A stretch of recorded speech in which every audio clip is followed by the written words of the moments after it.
Welcome to Safety Talk. Personal safety expert Pete Canavan shares his insights and interviews experts who provide simple and effective tips, techniques, and technologies to keep you safe and secure both online and off.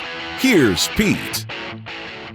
Hello, and welcome to Safety Talk. I am your host and personal safety expert, Pete Canavan. I am joined by my co-host and branding expert, Neil Haley. Neil, how are you today? Doing great. Well, that's good. And, it's another Monday and, getting another week underway as summer's winding down. I put my cover on the pool this weekend. It was a little depressing.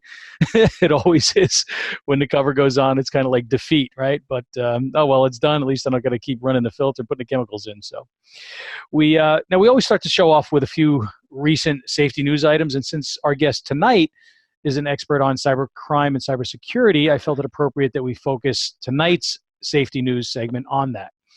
So to start off, just some real sort of scary statistics for everybody is that a recent report that just came out states that nearly 2/3 of all retailers in the United States have been hit by some sort of data breach.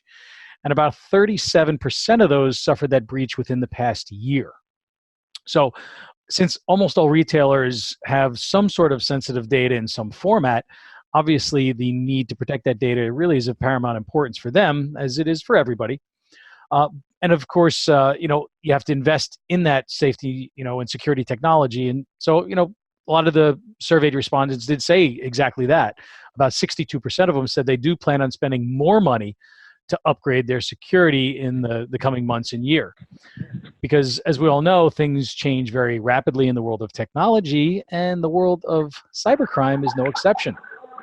Now, it's not just retailers. We've got experts victims potentially in all kinds of different segments of different markets. We have airports that have to worry. Their traffic control systems, obviously, it would be an absolute nightmare if something like that happened, to them. Casinos, hotels. We've seen a lot of breaches happen to municipal governments, and these are all places that are targeted by cyber criminals and are all potential victims of things like ransomware attacks or stolen data or both. So when we take that and we couple it now with the massive growth of the Internet of Things devices, what are called IoT devices that are being connected to the internet in staggering numbers, it's, very big threat, very big risk, and it almost becomes too much to comprehend. And when you begin to understand the sheer numbers that are involved and what can potentially occur, some people don't sleep at night because of it. There's some nights I think about some of these things and it can be scary. And, I don't want to necessarily scare people, just let you know that security is something that you cannot ignore. But when you think about things like your home security system, it's connected to the internet. That can be compromised. We've got an election going to be coming up next year. Voting machines are connected to the internet. They could be compromised.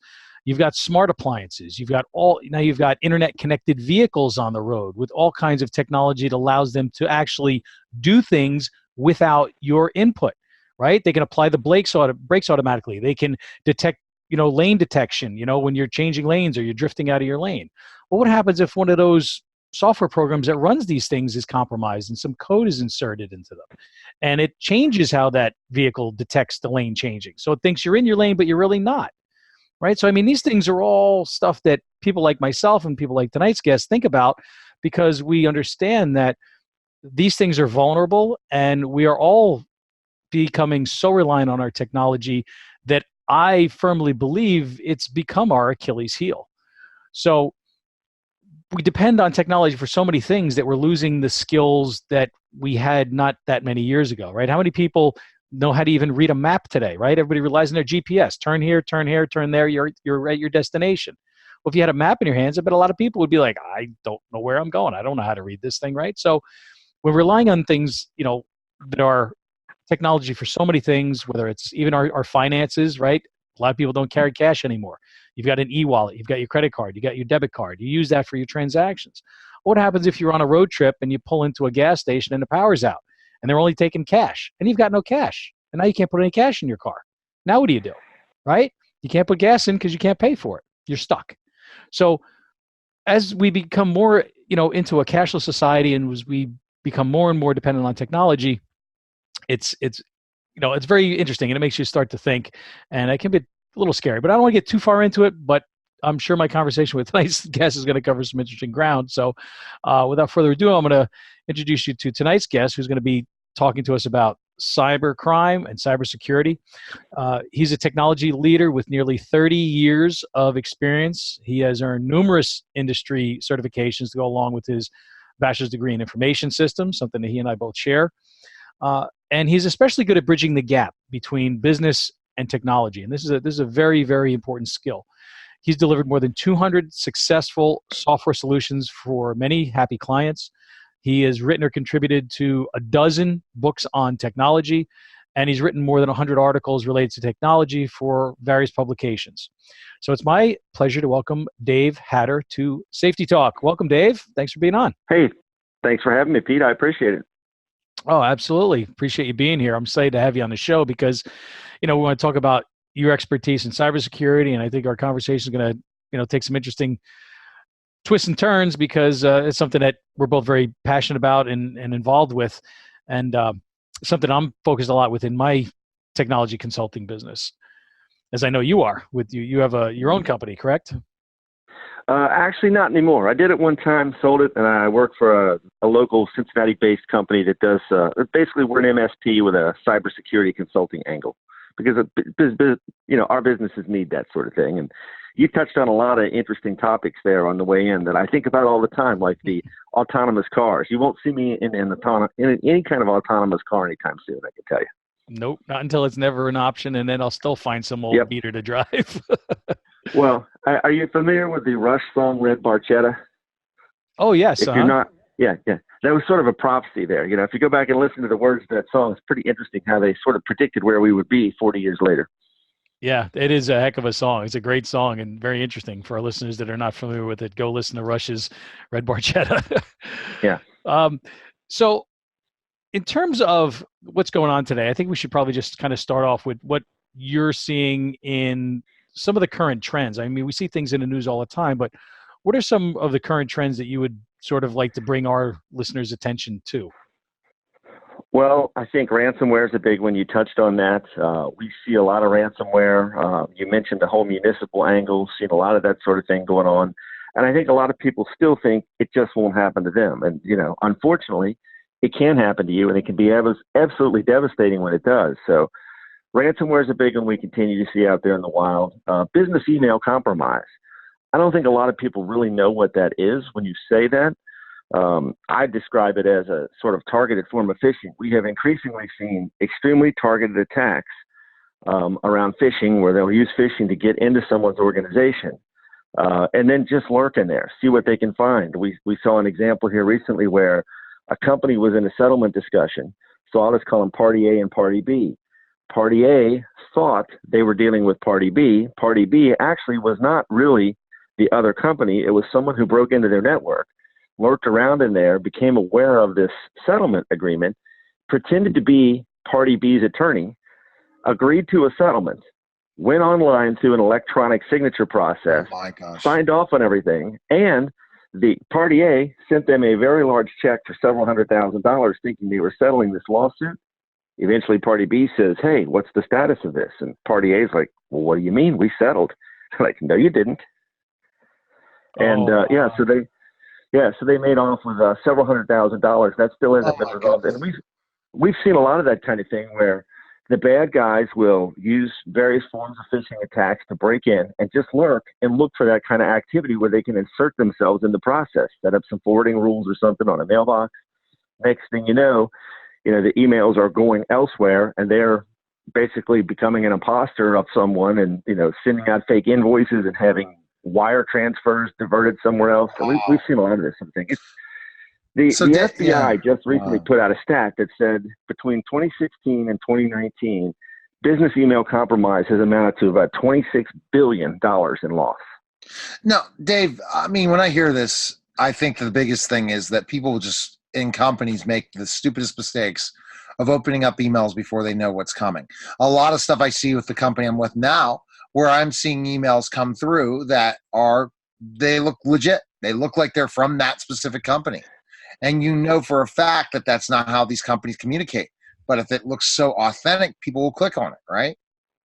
Yeah, I think the bad guys have gotten much smarter in terms of crafting phishing attacks. Another thing I saw recently, there's been some real targeted phishing-oriented attacks on university students. They know when students go back to school, they're going to be in kind of a frenzy, so they'll go to a library website of a university, scrape everything off of it, send out a phishing email to 100,000, 10,000 students and say, your library access is expired.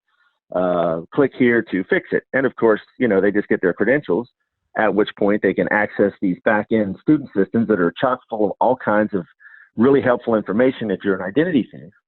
And they also know that many people, unfortunately, don't follow good cyber hygiene practices like a strong password for every site. So, they might get your bank account too. Yeah, the phishing people have gotten much craftier. It's much harder to tell what's real and what's fake nowadays. And I think that's one of the reasons why so many people get taken on these things is they've gotten much better. It's not the obvious red flags where the language doesn't make any sense and there's misspellings all over the place and that sort of thing. They're very good at this now. What I've seen is exactly what you're talking about in terms of how it's evolved. Because it used to be it was much easier to spot these things because of things like bad grammar or an obvious email address, or just it was the kind of thing where it was like, oh, that's totally bogus. Yep, delete. But now, as you said, they're become professionals. They're actually going to a company website. They're finding out the list of the names of the board of directors. They're finding out the names of the employees and the owners and the accountants and all this information. And then they're building this whole sort of infrastructure of deceit that they then use to infiltrate the organization. They say, hey, this is so-and-so in accounting. Exactly. And I was just told by Joe Schmo on the board of directors that we need to resolve this and he needs this purchase done ASAP. Can you please send a wire to this company at this address and this information? And the person's going, oh, they need that done right now? I knew that is. I better do it or I'm going to get in trouble because he's one of the higher ups in the company. And it's totally fabricated. But people don't, some of them now are maybe taking a few steps to validate it. But then at the same time, it's like, who am I to question what the boss wants? Right? So you kind of get stuck in this position of like, it might be legit. And if it is legit and I don't do it or I question it, I might get in trouble. But at the same time, if it's not legit and I don't question it, I'm going to get in trouble. Like you can't win sometimes, Yeah, you're exactly right. And I'll tell you two more stories. One is a firsthand story. I think companies, though, before I jump into these stories, companies need to have policies in place where folks know what to do when these things happen, rather than think, I better do this because it looks like it's my boss. There needs to be training and education and awareness around the fact that these phishing campaigns have gotten much slicker and that the bad guys will get in and they'll lurk and they'll look for an opportunity to inject themselves in a stream of what would have been a legitimate transaction. And then B, there needs to be a policy that says if you receive this kind of communication, you need to use some kind of out-of-band verification process. You need to talk to that person in person. You need to initiate some kind of transaction. There needs to be some way for you to verify and validate that what you're being asked to do is real. So here's two more kind of crazy, shocking stories. So we have a customer. Their network got breached. They had some security issues. They let a guy go. And I'm not convinced this isn't an insider job yet, but they let a guy go. And then not too long afterwards, they had their third-party 401k administrator breached. And 4 employees had almost $500,000 taken out of their 401k accounts because someone knew what forms were required to request distributions. They knew roughly how much money was in these people's accounts because they didn't request more than was in there. So there was never a red flag like, well, you ought to know how much money's in your account, right? You wouldn't ask for more than what's in there. And so they went through the process. They even had the temerity to call in and pretend to be these people and ask when they could expect the distributions. So, think about that for a second. So these, I don't think people realize that the bad guys potentially stand to make a whole lot of money with these kind of scams if they can pull them off. So it's worth it to spend 3-4 months, 5 months waiting, hoping, looking for these kind of things. So the firsthand experience, you touched on one that literally I saw firsthand. So in my spare time, I don't have a lot of spare time. That's a joke. I'm the mayor of Fort Wright, Kentucky, right? We're just south of Cincinnati, a small city, about 6,000 residents. All right, mayor. We get the And mayor on too. yeah, trust me, it's not all it's cracked up to be. Let me tell you. But I Uh, was on city council a long time before I was mayor, so I knew the city clerk really well, and I'm constantly talking about this stuff and warning people about this stuff, you know. So not too awful long after I became mayor, city clerk got an email, spoofed email, looks like it came from my mail account, and wanted to know how much money was on our checking account. So she replies to it, and then she gets another email where they want her to do an international wire transfer. Thankfully, she's like, that doesn't seem right. You know, we don't do business internationally. Why would Dave be asking me for this? So thankfully, she had the good sense to call him, like, yeah, that's a scam. Stop. Whatever you're doing, stop right Stop. now. Yeah. Because we could potentially be out a whole lot of money here. So, you know, I'm sure they went to the website, looked it up, found me on there, figured out what my email address was, and sent her an email just to see what would happen. Because also her name was out there. And that's one of the problems. While I personally am a big fan of social media and how it can help a business, at the same time, people are putting so much information about themselves out there. Exactly. It makes it much easier to pretend to be someone, right? Because Right. if you start asking me any sort of superficial kind of questions, chances are I can know a whole lot about you if I've gone out and just done a little open source intelligence using all this free information that's out there. So Now, Dave, and this is the problem, is that people do put out too much on social media. As a social media expert, I see it all the time, especially on Facebook. They give all this information out, and then people go ahead, look for when they mention their pets, look for when they mention their kids, look for when they mention there's a birthday, and then they start to look at hacks, and then they try to go ahead then and say, okay, let me go ahead and create an account that's fake like theirs and start to fish other people that know me. And then once I get the information, I ask for more money, but then I'll have information on those people. Or vice versa, they find that information, they act as someone else and have communication back and forth to try to fish as much information about you like it's some sort of romantic scam. And they're just getting with you to get all the information possible so they could try to hack into your account. That's the yeah, dangers of social media right there in a nutshell. you're exactly right. I'm sure there's a lot of people out there listening who've had the experience where you forget your password, so they start to ask you all those questions you answered, you know, the password recovery question. And in many cases, it's exactly what you said, Neil. They've gone out and looked all this stuff up about you. And, oh, you know, where did you go to high school? Well, you put it out there in Facebook. Where did you, go to college? What's your dog's name? All that kind of stuff they ask you. I mean, it's right there at their fingertips in many cases. It's scary. And if someone can use that stuff to get into your bank account because you have a terrible password off the, 25 worst passwords list, or you use the same password that was breached in some kind of, big breach that they bought off the dark web, they can drain your account. They can do almost anything. And people they just don't believe this. They don't believe it can happen to them. Now, there's something that, there has been so much focus on cybercrime, and we are seeing more and more in the news about it. We've seen so many people talk about it. We're talking about it, how important it is to stay protected and to stay safe, etc. And you would think that with all of the attention being sort of brought to bear on the problem, that we would see some improvements happening. But yet, I think it's going still in the wrong direction. I just read something the other day that I think the projection for like 2021 is something like $6 trillion worldwide. And I had to look twice. I'm like, wait, not billions. It was like trillions of dollars between lost productivity, ransoms being paid, businesses going out of business, the types of scams you're talking about where, hundreds of thousands of dollars at a clip are going out. This money adds up huge. So why do you think that in spite of all the attention and the focus being given to the problem, it's still such an issue? Is it because these guys are just getting smarter and smarter and they're figuring ways around, or what's your take on it, Dave? Well, I agree with you completely. I think it's getting worse and continues to get worse. And I think it's going to get worse before it gets better. I saw that same statistic. That is a mind-numbing number to think $6 trillion of loss as a result of various types of fraud like that. It's insane. But I think a lot of it has to do with a couple of things. I don't think, kind of going back to what I said before, a lot of people think, oh, I'm just one person, this will never happen to me, or my business is too small, they're not going to come after me. And in actuality, the big companies have a lot of resources. They're making it very difficult for the bad guys, whereas the average person sitting at home right now, or who happens to go to Starbucks and jump on the free Wi-Fi that's unprotected and gets caught up in a man-in-the-middle attack or something, they're thinking it can't happen to them. And I don't think they understand also that a lot of this stuff is automated. It's not like there's someone sitting in their basement thinking, I think I'll hack Dave Hatter tonight.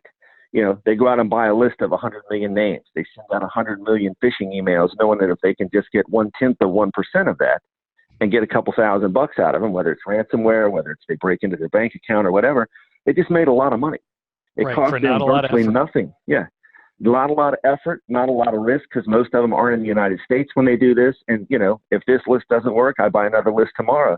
So much of this stuff is automated. Again, they're not targeting this particular person in most cases.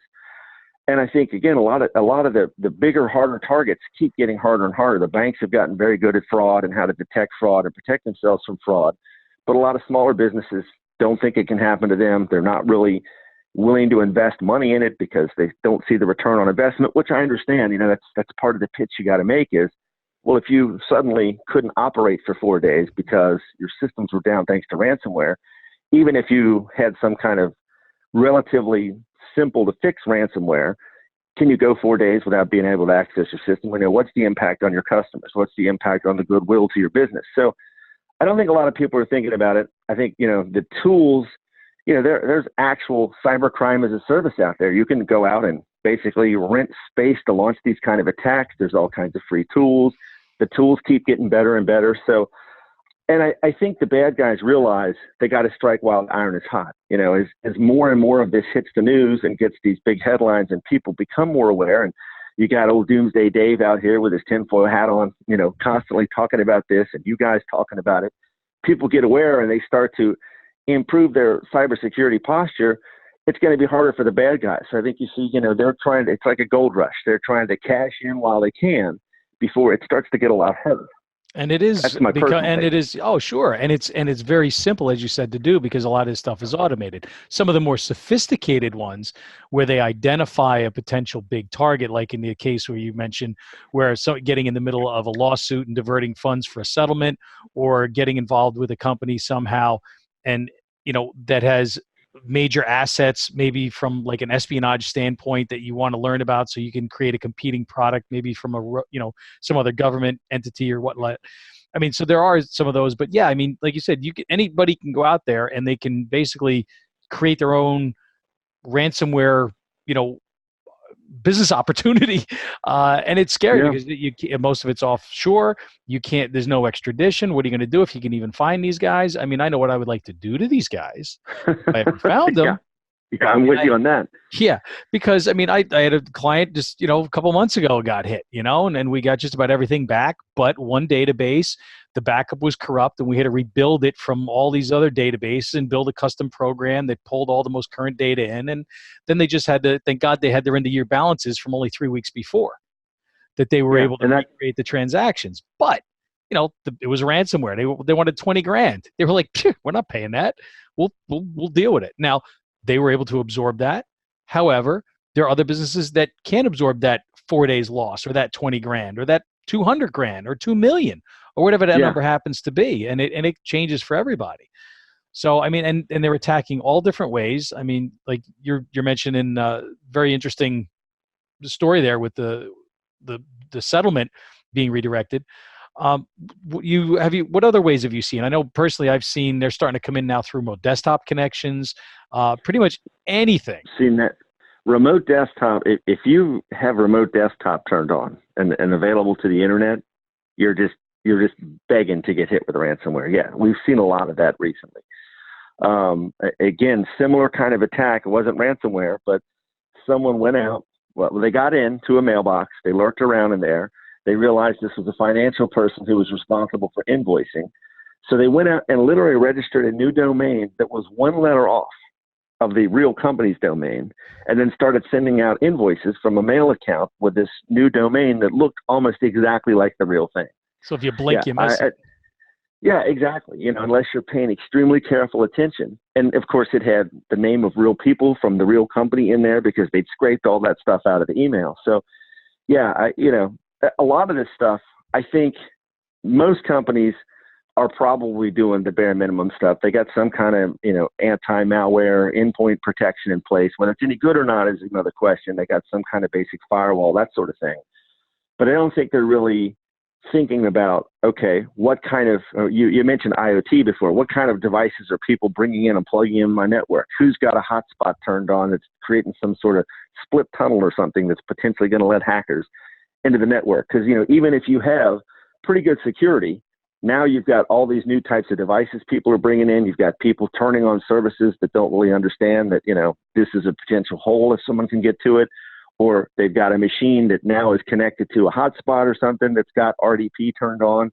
Yeah, there's all these different ways bad guys can get in. And, again, I don't think the non-technical person realizes, I can get a tool like Nessus or I don't know, any kind of, there's a bazillion tools out there and just port scan and see what I find. Oh, you have this RDP port open, or you have this SQL Server port open, or whatever.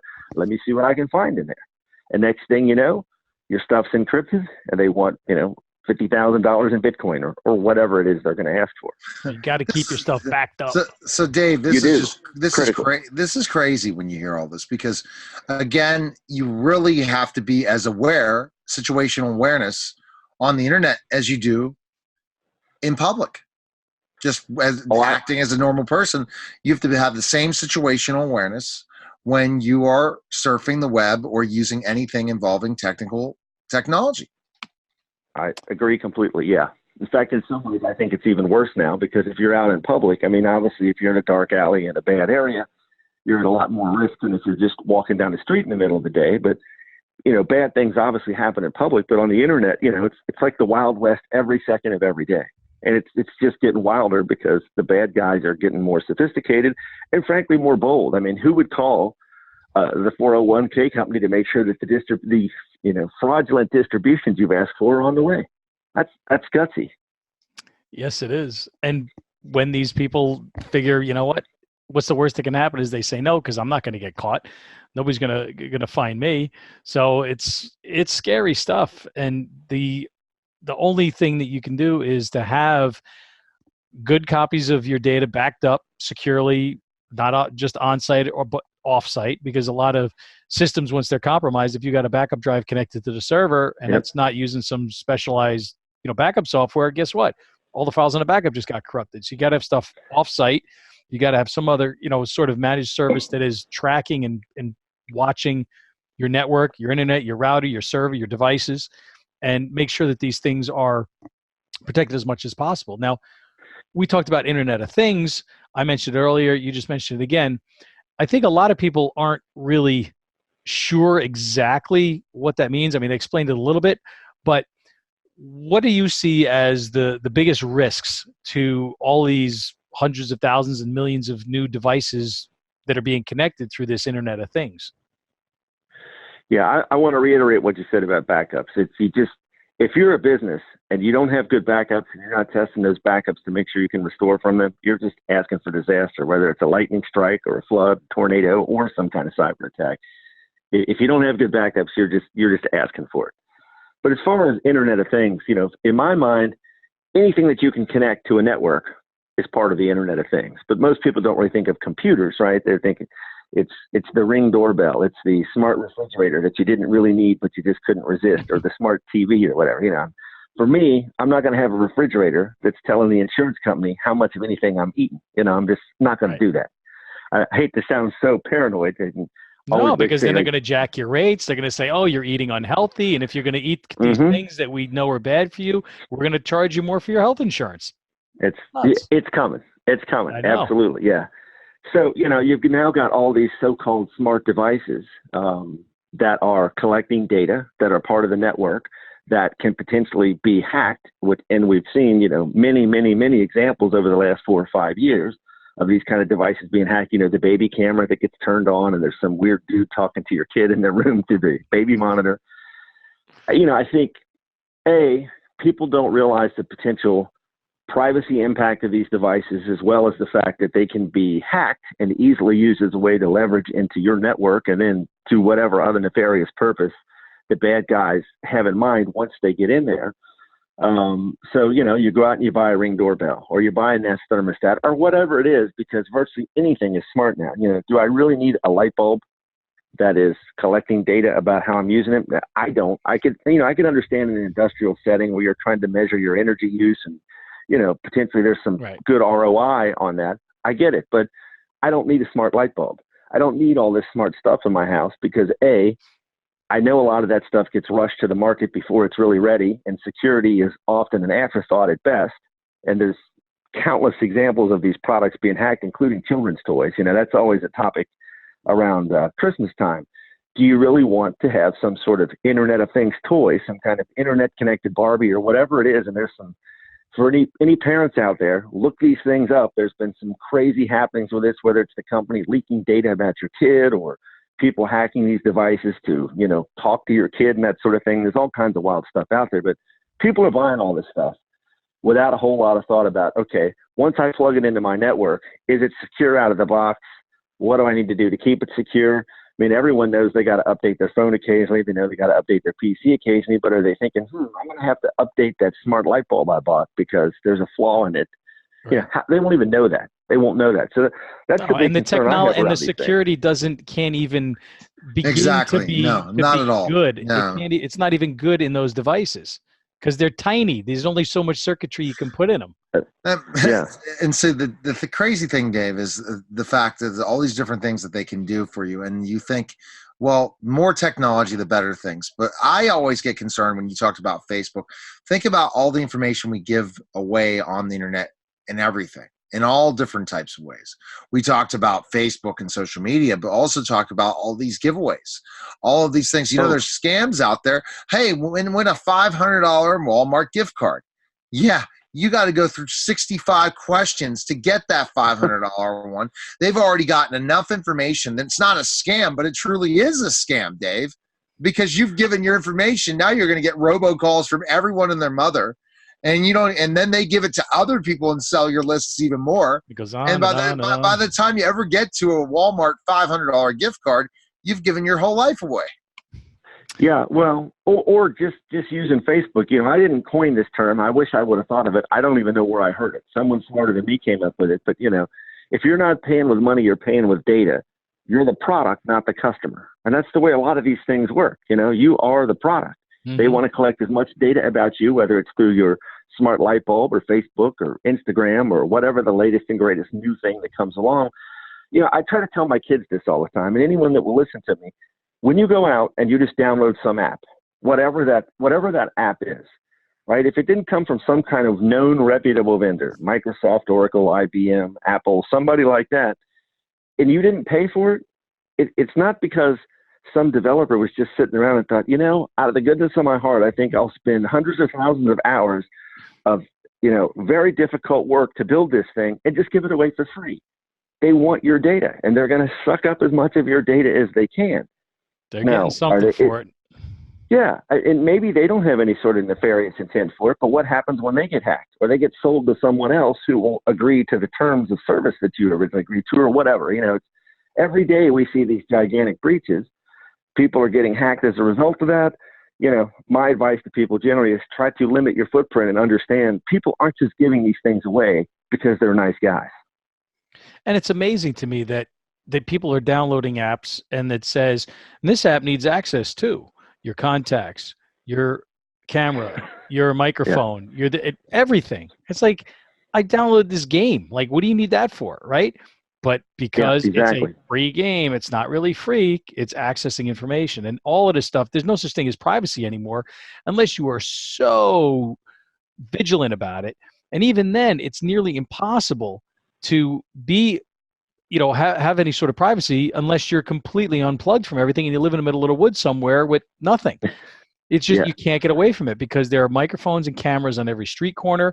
I mean, everything that we do on our phones, every search that we do online, all this information is going into these huge, vast treasure troves of information databases that people are able to pull out. Oh, who's interested in this, and that lives here, that bought a house here with this many kids, boom, boom, boom, boom, and they plug in all the numbers and boop, here's your list. And we start marketing to it. I mean, it's fantastic for advertisers and businesses, but not for the general public. if you're an advertiser, it's great for you to be able to say, okay, the giant database of information I already have will predict who's going to buy something, right?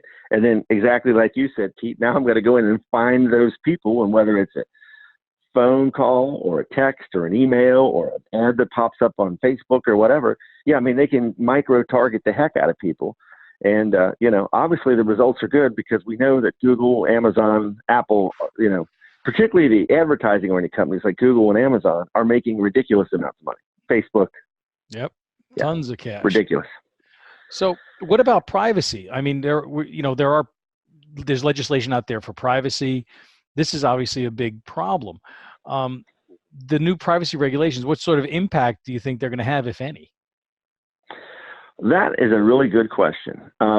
GDPR has got some, I think if you look at it from so GDPR, General Data Protection, I think it's rule. It's the privacy big rights thing or something. Yeah. Yeah. From EU's privacy rules. And from a business standpoint, some of these rules are pretty onerous, but if you're just a regular guy like me or you, there's some benefit there if you're a citizen of the EU.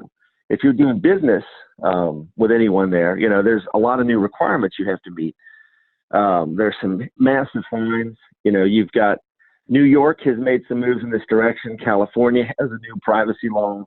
Most states kind of have something on the books about data breach and having to say that you've been breached and that kind of thing. The new law from California is pretty interesting. I think you're going to see more of these kind of things. Now, it's interesting because Microsoft and some of the other big players out there have recently sort of seemed to get on the bandwagon of supporting these things. I'm not entirely convinced it's not because they ultimately want to control the direction they go in and water them down as much as possible. You think? Because it's not really, it's not really in their interest for you to be able to limit the amount of information they can get. Like Microsoft came out recently pretty strong on facial recognition and against facial recognition, which I think is really interesting because, just sort of in my mind, sort of out of nowhere, or maybe I missed it up to this point. They just really came out kind of strong on that. But yeah, I don't really trust the big tech players because, if you take away all of the data collection that Google or Facebook is doing, that drives all the advertising revenue they're making. Now, they've got other products, but that's where a gigantic bulk of their money comes from. So yeah, I don't think they're going to be looking out for our privacy, but I do think you're going to see more regulation in that space. Will it help? I hope so, but I think really, people to a large extent could have a lot more privacy if they understood how these things work and realized it's really not in their interest to just say, oh, you want to give me something free? Sure, I'll download it and give it every permission under the sun and just hope that it works out well, Or fill out the 57 question survey for the free, Walmart gift card that basically builds a perfect profile of you. Yeah. Which Disney princess are you? Right. So by doing all this, how do we kind of rebel against this? Or say, you know what, I'm not going to feed into these advertising giants making money because they get all of our purchase ideas? Yeah, that's a good question, Neil. I recently had a similar conversation with someone else because I think if you really look at it, if you are a big user of Amazon's product portfolio, and I don't think a lot of people realize how much Amazon owns that's not branded as Amazon, like Whole Foods and Ring. And there's a bunch of stuff out there they own, Amazon Prime, Audible. There's just a lot of stuff. I would bet you if you use all of that stuff, they probably know more about you than any other company on earth, simply because, they're, of course, collecting all this data. So I think one of the things folks can do is try to limit, make a conscious decision to limit the amount of information that you put out in digital form about yourself. Secondarily, try to spread your business around. Don't use every single service from Amazon. Don't use Google search engine. Google was, in my mind, probably the most notoriously anti-privacy company in the history of the universe. There are other fairly good search engines out there like DuckDuckGo. Don't use Gmail. They tell you that they read your emails.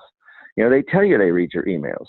And they've started all this new stuff now, like, if you buy an airline ticket, they summarize all this stuff for you. So, spread your services around. Use a service like Proton Mail, which is much more secure, and they have a free email service. So there are some things you can do to use a VPN, use Tor. But most people don't really know how to do that stuff. Sometimes it adds a lot of friction. Or they think it's too difficult to learn, or it's too complicated, or why do I have to do that when I can just go online and search for it and I really don't care what they know about me? That's what I hear from people. It's like, well, I'm not trying to hide anything. And I said, it's not that you are. It's that why I agree completely. Them all of the information and every single thing that you do. Like if you're buying all your stuff from Amazon, Amazon knows what you bought. Well, okay, well, you bought this, you bought this, you bought this. Why did you buy these things? Well, you're probably going to want to buy these things. Or they're analyzing the stuff that you bought and thinking that maybe now that data is being shared with some law enforcement because they think you're a risk because you bought some ammo and a hunting knife or something for deer season. Like, so I'm a big fan of privacy, and I'm one that uses DuckDuckGo. I've told hundreds of clients about DuckDuckGo as a search engine. So for those of you out there that don't know what it is, DuckDuckGo.com, not Google.com. Do your search in there because it doesn't track what you're searching for. But the bottom line is, I really like what you said, Dave, about spreading the business around so that you're buying some stuff from this company, some stuff for that company. Okay, maybe it's a few bucks more over here, but spread it around so that not one single company knows every little detail about you. Yeah, and don't use the Chrome browser, right? That's Google's sucking. You can bet they're sucking up everything that you're doing in Chrome. Oh, yeah. I'm sure somewhere deep down in the terms of service it tells you all that. So, use something like Firefox and use DuckDuckGo to search, use Proton Mail for your free email. Yeah, you can, without a whole lot of effort even, it's not hard to certainly obfuscate what you're doing. Again, I'm like you, I don't have anything to hide, but I'm also not looking to broadcast every single thing that I'm doing to anyone that wants to get it and wants to figure out how, they can use it against me at some future point. I think that's kind of going back to the social media thing. We keep seeing examples of people who posted stuff on social media 5 years ago, 10 years ago, probably didn't even really understood how it worked at the time. And now they lose a contract today over it. There's this recent story about, I don't really know the details, but some guy raised a bunch of money and got hooked up with Budweiser, and they were doing something, and they went back and found something he posted when he was 16 years old and killed his contract over it. I know exactly what you're talking about. It was the kid who he was on the news or on some sports show, and he had in the background his Vimeo account or something, and he was like, hey, send me money for a case of beer, and he ended up getting $1 million sent to him. Just a bunch of people sent him $5-10 to get a case of beer as a college student, and he took all the money minus a case of beer, and he donated. And Budweiser was like, oh, my God, this is such an incredible story. So they went and they took his picture and they put it on a can. And then somebody did some digging, like you said, about something he posted when he was 16, some reporter. Well, guess what? They turned the tables on the reporter and found out that reporter had made all kinds of racist comments or something in the past, and he got fired. So be careful what you do there, buddy. Doxed him too, huh? Doxed him too, huh? Yeah, all because somebody's trying to do something beyond the scope of what they should have been. Well, and why do you? Well, that's a whole other topic. But yeah, the fact that people don't realize that this stuff is essentially forever now. If you think back to it, yes, when I was a kid, I could get on the phone with my friend down the street, and our phone conversation was entirely ephemeral unless there was a phone tap or something, right? Whatever we said when we hung up, it was gone forever. Mm-hmm. Now, virtually everything that you're doing, to some extent, is at least captured and stored for some period of time. True. No, forever. I would say, Dave, forever. And that meaning there's certain tools. It was really interesting. I was at a CUPIC. It was for crime scene investigators for colleges and universities. And this one product was a CSI product where they were able to dig so deep into someone's cell phone, all these different things based on things that were already deleted, based on this crime scene investigation software. So they were able to take everything of Osama bin Laden's activity, what social media sites he was on, everything, even though it was all deleted. Yeah, they forensics. Yes, forensics. It's forensic software. It's crazy. It's crazy what can be taken. It's so basically they could take my cell phone now. If they had access to my cell phone, everything I deleted could still be found. Everything. That's scary. And then social media posts, anything you could get, there's companies that just can scrape and find those social media posts and that you deleted 2 years ago. Even though it's gone, it's never gone. That's a really good point. I generally tend to think the same way, although people, tell me I'm a paranoid nut. And, just because you're paranoid does not mean they're not out to get you. It means you're aware. But, yeah, I agree with you completely. If you don't assume that anything you put in digital format, can escape whatever box you think it's safe in, like the whole celebrity nude thing a few years ago, right? These people are taking nude photos on their phone, don't realize that it's synced up to the iCloud. iCloud gets hacked, and now this stuff is out there. If you don't want it known, don't put it in digital form. Assume it's going to last forever, because you guys know storage. And get yourself a Polaroid. Yeah, get a Polaroid. And I don't think people also understand, from a disk sanitization standpoint. I mean, you mentioned this forensic software. When you delete something, it's not really deleted. And if someone has the right skills and the right tools and or access to your equipment because you just threw it away, you set it out at the curb, there could be really sensitive information on that, your bank account information, that is essentially falling right into the hands of people that want it, because bad guys know they can drive around and find old equipment someone's thrown away and get who knows what off of it. And there's been at least 2 different studies. There was a new one that just came out about a week ago, maybe 2 weeks ago, where they went out, bought 50 hard drives or 100 hard drives in the U.S. and 100 hard drives in the U.K., and just said, let's see what's on these things. Just went around to different places and bought used equipment. And just like the study that was done by MIT students about almost 20 years ago, they found all kinds of wild stuff on this stuff. And in many cases, people thought they cleaned it off because they did a format or they deleted it or whatever. But of course, that doesn't really destroy the information. It's still there for anyone that knows what they're doing to access. So that's another big issue for people. They don't really realize that if you just throw a phone in the garbage or an old computer in the garbage or give it to someone else, unless you've taken the right steps, whatever information was on there is still readily available to anyone that wants to access it. It's interesting you brought that up, because that was actually where I was going to ask you about, because we're flying through our hour here. But yeah, sanitization is so important. I actually, years ago, I bought software that is approved by the Department of Defense for data, basically trashing drives. So it writes like all ones, and it writes all zeros, and it writes all ones and zeros, and that's it. You can never get the data off. But how many people are going through that, either A, because they have the knowledge to do so, or B, because they have the technology to do so, or they even care about doing it? Well, depending on what the stuff is that you're throwing away, if you're throwing away some family photos on a drive and maybe some documents from school or whatever, all right, maybe it's not the end of the world. But if you've got financial statements on there and you've downloaded your, payment information from online transactions that you've done, there is just a wealth of information out there. Not to mention if you've got social media accounts on there or synchronized Dropbox files or iCloud files or what have you. There's tons of stuff out there. So if people aren't familiar with that means, get familiar. And if you are concerned about having that data, somehow getting into the wrong hands, have somebody who's a professional like myself, like Dave, like somebody that, in a computer business, and say, hey, I got to make sure this data is completely destroyed and you need to, sign off on it. And I have clients that do that with me. They're like, hey, can you make sure that this is, is gone? I say, yeah, sure. And I'll take care of it. But it's scary, because that's interesting that people just going out there buying used drives and running some software that basically unformats it and sees and takes a look what's on there. It's like, ooh, some juicy stuff potentially. A lot of wild stuff. First off, I agree with everything you just said. And I just want to throw in there for the conversation, going back to like our IoT devices. So many more devices now have some sort of onboard storage, phones, tablets, printers, all kinds Teddy of devices are potentially, storing information in them. If you have a printer at your office, if it's any kind of decent printer at all, it's probably got a disk in it that can, cache jobs and so forth.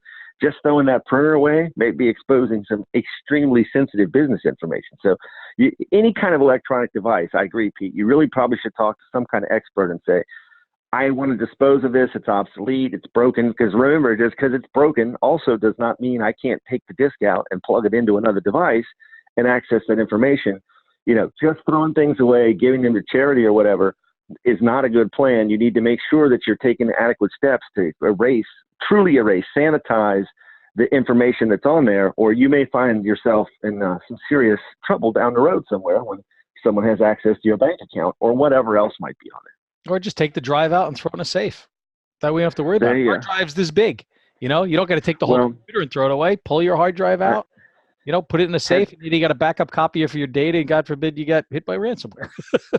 I was just having a similar conversation the other day. I was talking to him, I got like 10 old discs sitting around my house. What should I do with these? I'm like, well, you got a drill press. You could, there's all kinds of different ways you could potentially sanitize those guys. But, one of my favorite ways is to like go to the gun range and put about 20 308s through it. There you go. Probably not going to be able to recover any data off of that one. That's good. I haven't like taken that. any hard drives to the range, but man, just like Office Space, there have been days I want to take some computers out there and smash them with a hammer or a sledgehammer. Exactly. It can be very satisfying to drill big holes in a hard disk platter with a 308 or something like that. Yeah. Oh, very that's pretty funny. Oh, we'll have to talk about that. Definitely. Yeah. Very interesting. So we've like I said, we're flying through here. I'm just trying to see if there's anything else I wanted to cover with you. We mentioned VPNs briefly, and I think not enough people understand what that is. I'll let you sort of take that one, Dave. Okay.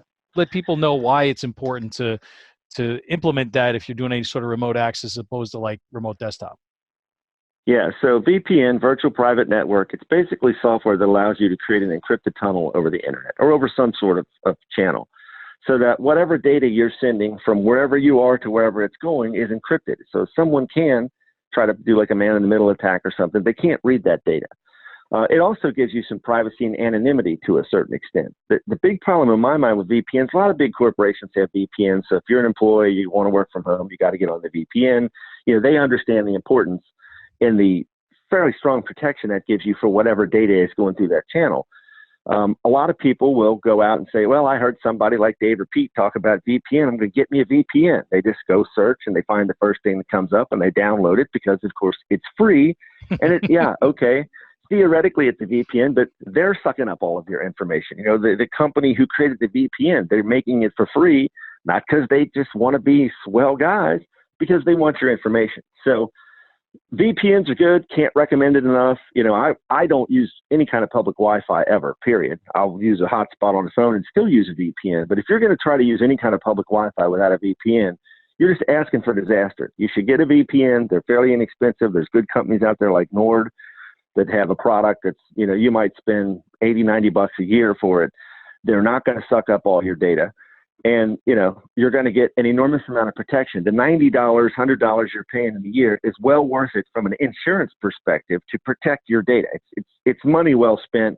Everyone should be thinking about why they need a VPN and finding some reputable company. Nord, there's a bunch of others out there.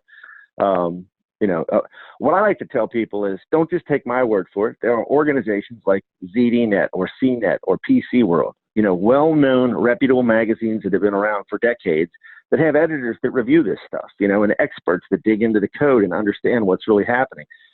Go out and search for best VPN of 2019. You're going to get like ZDNet and CNET or any kind of product, any kind of software-oriented product you're thinking about. I always encourage people to do the research, see what these editors have to say about these things. And, you're generally going to get a pretty safe choice if you do that, as opposed to, your mother-in-law or the guy across the street who doesn't really know what he's talking about. Right. No, it's well VPN good. Yes, you got to think about it as insurance for your identity and insurance for your finances that goes well beyond the scope of anything else that you could be doing, because we're all out there. We all have digital lives. We have a footprint, and that footprint continues to grow. And the more we do online, the more potential risk there is, because we're connected to more networks. We have more and more accounts. So as these things grow, your risk, footprint grows as well. So you have to do everything you can to mitigate that risk, to protect yourself as much as possible. And I really want to thank you for coming on, Dave, because it was a great conversation. We could great information for hour. sure. And if our listeners want to learn any more, the website is intrust-it.com, correct? That is correct. intrust-it.com. Very good. And thanks for having me. I had fun. It was good. Sure. Any Well, last thoughts? trying to keep up with you two on cybersecurity. Come on now, and I'm going to continue to make my money on the internet, and if I won't be stupid enough to get scammed. But everyone else that doesn't understand that, go ahead and listen to these experts. You got to be very careful on what you do, but ultimately enough. Everything that you post is your brand. No longer are anyone a private figure. We're all public figures. We have to act as like we're public figures, like a celebrity, like something else, because you never know what we post or what we do, how it can come back to haunt us in certain ways that happened for celebrities for years before the social media, where media became available to everyone.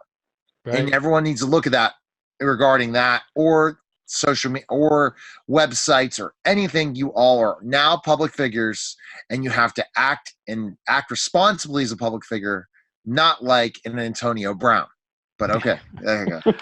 And for all of our listeners, as a gift to my listeners, if you go to my IT website, pjcservices.com, you can download a free cybersecurity checklist from there.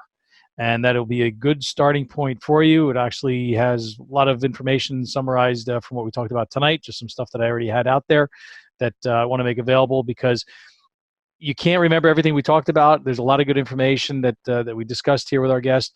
And the bottom line is, you cannot be secure enough, you can't be safe enough, and with the threats evolving and changing on a daily basis, it definitely makes good sense financially, as well as just from a standpoint of safety, to protect yourself in any way possible. So, Dave, thanks again for being on. Thanks for our listeners to tuning in. And for more information, as well as our past episodes, go to safetytalkpodcast.com. Until next time, stay safe.